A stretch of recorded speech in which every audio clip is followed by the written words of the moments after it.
એક ફેક્ટરીમાં આગ લાગી. એ ફેક્ટરીમાં આગ લાગી, પણ આગ એવી લાગી ને સાહેબ, એવું જોરદાર ફાયર થઈ ગયું. કંપનીમાં એક માણસ જીવ તો બહાર ન નીકળ્યો, આખી કંપની ભડતું. પણ કંપનીનો માલિક દયાળુ છે, સીધો મીડિયા ઉપર આવી ગયો, કાંઈ ઉબાળો થાય અને એની કરતા ડાયરેક્ટ તમને કંપનીનો માણસ મીડિયા સામે જાહેરાત કરી નાખી. જે મારી કંપનીમાં માણસોએ જીવ ગુમાવ્યા છે એ તમામના પરિવારના ખાતામાં 51 લાખ રૂપિયા, આજથી 20 વર્ષ પહેલા 51 લાખ રૂપિયાની એના પરિવારને ખાતામાં આપી દેવામાં આવશે, વીમો અલગ. જેટલા હતા ને ફેક્ટરી વાળી બાજુ ટીવીમાં જોઈ છે, દૂરદર્શન.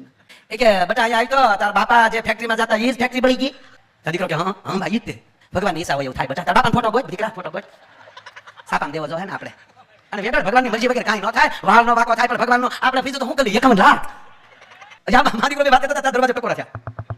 આમ દરવાજામાં ટકોરા થયા એટલે બેને દરવાજો ખોલ્યો, ગુગુ આમ ઉભો માવા સોળે. બોલે કે સમાચારમાં આવે છે કે એક નથી બચ્યો. આ પદ્માન મળવાય હોય છે, એ ઘરવાળાને પદ્માન ભૂતથી એવું શું થયું એટલે બિચારા મળવા મળ્યા. તમે હું છું કેમ કે પણ સમાચારમાં કોઈ નથી બચ્યું. તો બોલે કે હા કોઈ નથી બચ્યું, આખી ફેક્ટરી મળી ગઈ. તો તમે કેમ? કારણ કે માવો લેવા ગયો હતો. અને પછી જે ભાઈ કીધા કે તું નહીં કહો, માવા બેન કરો, માવા બેન કરો. પણ વ્યસન મારી વાત છે, હું કામ માવો 51 લાખ નો થયો.